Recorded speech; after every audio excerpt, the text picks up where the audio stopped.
This is the Fifth Estate Winning Headlines, your media police post. In this segment, we summarize some of the headlines that you might have missed this morning, and we take a look at the political pieces we call cartoons in this country. Today is the 3rd of June, 2020, and I am DM. I'm Tuum. And I am JM. In case you missed the headlines this morning, here they are.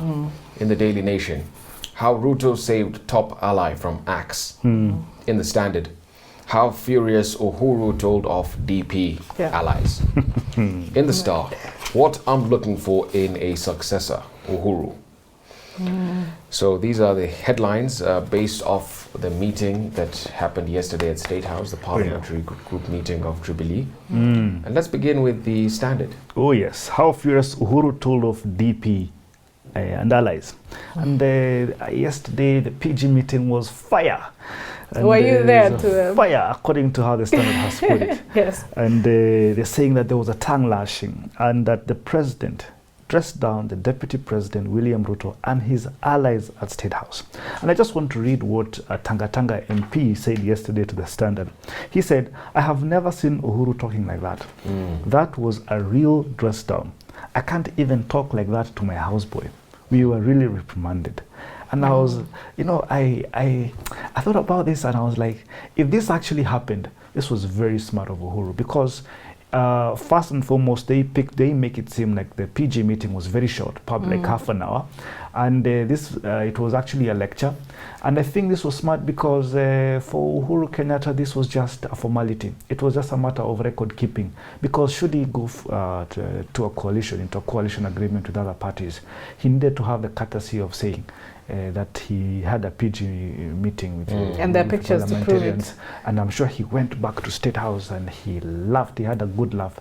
He said, now they are scared enough. They will never play with me again. And there was probably an attendance sheet that they all signed. Oh, yeah. But you should also mention what he was reprimanding them for. He said that if you do not respect me, why don't you at the very least respect the office that I occupy? You have called me all sorts of names. Yeah. But at least give honor to my office. Yeah, absolutely. I mean, they needed to be an object of aggression. And you see, the thing is, he flipped this on them very well, because they've been asking for a PG meeting from time immemorial. And he says, "Sawa, I will grant you one." And then, because I am sure, because they are the ones who proposed it, they had an agenda. He gave them an agenda, and he did not give them time to give their agenda. That was a PG meeting that was. Apparently, an MP said to the Standard that after he finished the president finished reprimanding them, some MPs asked that we have a prayer before the end of the meeting, but he told them to just leave, which is smart. Fantastic. If you hold a meeting and it's tense and you're the cause of that tension, don't allow people to pray, because they'll use that opportunity to rebuke you through prayer. Through prayer, they'll hold you hostage. At the very least, you pray yourself. Yeah, so I think that's a fairly good headline. Maybe we put that in the parking bay. Yeah. And what do we have in the Daily Nation? The Daily Nation is talking about the outcome of that meeting, or one of the expected outcomes of the meeting was that Aden Duale would be stripped of his majority leadership position in the National Assembly. But the Daily Nation is telling us that he narrowly escaped for three reasons. First, internal politics of Garissa County, and they say that there are two major clans there that hold sway, and they played a part in convincing the powers that be to not let Duale go. The second is deep family connections. The Daily Nation does not get into that and tell them which family and who in that family. And thirdly, last-ditch efforts by the Deputy President to save Aden Duale. They mentioned that there was a meeting that morning between the Deputy President, Raphael Tuju, the President, and Duale, which perhaps that is the opportunity Duale took to beg for his political life. But there are two others who are not so lucky. Benjamin Washiali, the Majority Whip, and his deputy, Cecily Mbarire, who were shown the door. Yeah. So that is. I think the Daily Nation should have reported this more accurately by saying how Uhuru saved Duale. Oh, yes, I mean, we cannot not RUTO. Not RUTO. RUTO did not save Duale. Uhuru saved Duale. And actually, I don't know to what extent Duale was saved. For this reason, the president appointed the Kipipiri MP Amos Kimunya as the secretary of the Jubilee Coalition Joint Parliamentary Group. Yeah. Reading into this, it looks like Amos Kimunya is the de facto majority leader. Because basically his job, in fact the paper says that the position has no clear T or R, but it is meant to check the office of the majority leader. But you know, we can actually infer. He's a prefect. We can infer that is it prefectorship, whatever it is. I think Uhuru Kenyatta needs a bridge between his office, between the presidency and parliament, and because of that thing they call it, that position is very amorphous. He says, what was that? It's the secretary of the Jubilee Coalition Joint Parliamentary Secretary, meaning there's going to be a coalition government very soon. There is between KANU and Jubilee. You don't know whether Ford Kenya is coming into the picture. You don't know whether ODM is coming into the picture. You do not know if WEPA is coming in the picture. If that happens, what the president is telling us without telling us is that a secretariat in place. There's a secretariat in place, but he does not trust Aden Duale to push through his objectives within Parliament. Sometimes it's just better to be fired in totality than to have your position watered down and have a prefect to look over you, over your shoulder. He's telling him, you can keep your position, but I don't trust you anymore. So that's the Daily Nation. We have a 3-part criteria that we use to judge the headlines. Are they topical, speculative, repetitive, groundbreaking, and finally thoughtful, or just plain lazy? What do we think of this headline? I like the Daily Nation, but you haven't told us what's in the Star. I think we should toss the Daily Nation. I think really? we should. Yeah. How RUTO saved top ally from Axe? Zero. If he was zero. That's giving RUTO too much credibility, strength. If he was scolded, how would he have saved anybody? But if we're talking about, anyway, I've been overruled. It's okay. Let's move on. Let's move on to the Star. So the Star says, "What I'm looking for in a successor, Uhuru, Simba Amenguruma." Wow. Amenguruma State House. Yeah. And in his address to parliamentarians, the president on Tuesday told Jubilee leaders that he will only pass the baton to an heir who supports and values his legacy, his vision for the country. And according to the Star, these remarks suggest his 2022 options are wide open, despite pressure from RUTO's allies for the president to throw his weight behind the DP. Now, I want to talk a little bit about what it means to choose a successor and what we learn from Jesus Christ. So here's what we learn from the Holy Bible. Jesus Christ taught us that there's only one criterion when you choose your successor, and that is love. In the book of John 21, you are probably familiar with this book. Starting at verse 15, Jesus asks Simon Peter, "Simon, son of John, do you love me more than these?" And Peter says, "Yes, Lord, you know I love you." Jesus said then to him, "Feed my lambs." A second time, Jesus asks, "Simon, son of John, do you love me?" And Simon, son of John says, "Yes, I love you. You know that I love you." And Jesus says, "Take care of my sheep." And a third time, Simon, son of John, Jesus asked, "Simon, son of John, do you love me?" And at that point, Peter was hurt because Jesus asked him for the third time. And Peter says, "Lord, you know all these things. You know that I love you." And Jesus says to him, "Feed my sheep." Now that was the basis on which Peter was made the custodian of the church. And that's the basis on which a successor ideally should be chosen. It's supposed to be he who loves you, not he who is competent, not he who is politically expedient, not he who that you made a deal with, but he who loves you. And that's because if he loves you, he loves your agenda, he will love what is important to you, he will fulfill your vision. And that's what Uhuru Kenyatta is saying. And that is why RUTO will not succeed. Uhuru. And there's no better example of this in history than the relationship between Mzee Moi. That's where he was going. And Mzee Moi and Mzee Kenyatta. Right? Mzee Moi loved Kenyatta to death. In fact, history tells us that Mzee Moi divorced his wife Lena because of Mzee Kenyatta, because of his undying love for him. Well, and his loyalty to him. Even on his deathbed, I am sure he was still wondering, have I fulfilled everything I promised? He built a whole Nyayo philosophy around love and following Kenyatta. Precisely. But JM, all Uhuru needs to do is say, William, son of Ruto, do you love me? 3 times. He doesn't. He doesn't love him. He doesn't love Uhuru. He doesn't love Uhuru's vision. As I've said before, there's 2 competing visions for the country. Uhuru has his vision, and I won't even get into that right now. And Ruto has his vision, and they're completely divergent. JM, quick question. Have you considered that Uhuru might succeed himself? Probable. Anyway, I think so he loves it. Ruto is a victim of the constitution, and so will all other DPs that come after him, because this is going to be a perennial question. All presidents hereafter will ask, my deputy, do you love me? 3 times. Yes. But this is because you come into office with somebody who is powerful by virtue of the fact that they garnered votes with you. But when they get into office, the constitution renders them an assistant with no portfolio. And then they spend 5 years or 10 years being subservient to somebody else, while at the same time looking at the next election because they are political animals. I don't know. We'll see. We'll see about that. I know. We'll see about that. Anyway, I think all in all, I think maybe we who do we award the winning headline? Standard.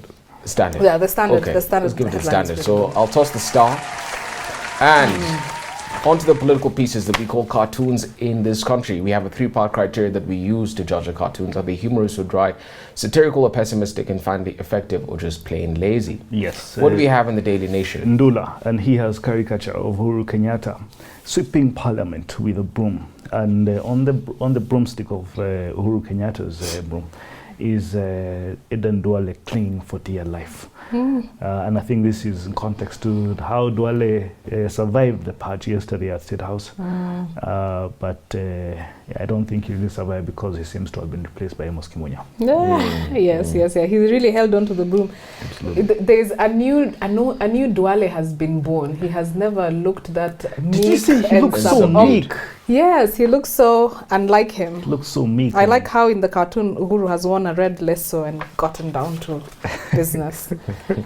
What do we have in the Standard? In the Standard, we have 2 neighbors. One is the United States, and both neighbors, their houses are on fire, and the other one is Kenya. And the American has a hose pipe hosing the house down to put it the fire off, and up there in the smoke it says racism. And then in the Kenya neighbor's house is on fire, there's tribalism in the smoke, there's police brutality. But the Kenyan has gone across the fence to the American and he says, hey, do you need a hand? So I think he's making a commentary on what is happening in America. There's protests and riots all over the country, and they're protesting police brutality and the death of, or the very recent death of George Floyd, a 46-year-old resident of Minnesota who was killed by the police. What I would say about this is, Martin Luther King said, injustice everywhere is a threat to justice everywhere. So, of course, even us as Kenyans here, we have every right and every need to comment about injustices happening in America, in Afghanistan, in wherever else. But I will say, however, that the passion that Kenyans online have demonstrated is and even Kenyans in America. Kenyans in America and Kenyans here. Well, Kenyans in America, of course, they should, and Kenyans here should as well. But we've never shown this kind of passion to these things that the cartoonist is saying. The tribalism, police brutality, to the extent to this level that we are demonstrating towards the American. I'm not saying this should be abandoned, but it should also be directed to our own problems. I should also point out that the civil rights movement activists in America in the 1960s, they were actually greatly inspired by the African freedom struggle. The struggle for independence. They were influenced here. Malcolm X came to Africa, I think, 4 or 6 times in that period. He was inspired by Kwame Nkrumah, by Jomo Kenyatta, by Tom Mboya and the rest. So there should be I suppose an internationalization of the black struggle. That's true. Indeed. And in the Star, we have a caricature of President Uhuru Kenyatta holding a pair of scissors next to a bottle of whiteout, measuring tape, masking tape, and a pencil. And he's standing by a copy of the Constitution of Kenya. And he appears to be cutting and snipping. And a cut and a snip. To amend it. And the relevance here is the presidential address to the nation on Madaraka Day, where he invoked the spirit of our founding fathers who warned us against constitutional rigidity. And what our founding fathers were saying is when the facts change, you change your mind. And that is what President Uhuru Kenyatta is inviting us to consider with the BBI proposals for a better political architecture and is more sustainable, and that can give us more peace in the long run and more predictability. So, whom do we award the winning cartoon? I think Daily Nation. I want to say the Standard just because of the depth. I think the depth of the commentary, and it's very apt at this time. I am convinced. The Standard it is. Shall we then toss the other cartoons? And so, what is our final thought? And now, our final thought. It is inspired by a book entitled The Myth of the Rational Voter, Where Democracies Choose Bad Policies, by Brian Kaplan. Yeah. So Brian Kaplan says that it is largely agreed, at least in the Western world, that democracy is the best form of political organization and social coexistence. But he says democracy has continually failed. This book was written 13 years ago, and the democratic challenges that he points out in the book are largely economic. You know, he says countries that have been democratic for a long time and that have strong democracies still suffer low standards of living, high unemployment, and generally bad policies. And he also says that democracy is actually based on a miracle, and that is the miracle of aggregation. The averaging of extremes is fundamental to democracy, and that this is what makes the system function. So the miracle is based on the phenomenon that an average answer given by a group of people tends to be correct. And he gives the example of if you take beans and if you fill a glass with beans and you ask many people to guess how many beans are in that glass, people will give very extreme guesses, but some people will give guesses that are more close to the truth. If you average what everybody has said, more often than not, the answer will tend to be very close to the correct number. Precisely. But when it comes to politics and this idea of the miracle of aggregation is applied, it's plain to see that the average voter is not very well informed about their assessment of politics, and sometimes they're just plain wrong. But still, the author says, in a democracy, the uniform or the extreme positions tend to nullify each other, and a more informed or more moderate result is achieved in the end. So popular ideas prevail and extreme viewpoints are cancelled out. He gives the example of East Germany. The East Germany government in 1961 decided to put up the Berlin Wall. But he said this was in great contrast with the general political sentiment of the East German people at that time. But because the government was autocratic and they did not seek the answers from the people, they built the wall anyway. So if the country could have been a more democratic one, then the miracle of aggregation, according to the author, would not have allowed the Berlin Wall to be built. But he says that sometimes democracies and this miracle of aggregation does not work. And one of the reasons that he gives is widespread biases. Widespread biases prevent the miracle of aggregation. And I could not agree more. Case in point right now is America. And the widespread bias when it came to their democracy is, of course, racism, is stands on immigration, white superiority, and that kind of thing, or an American dominance.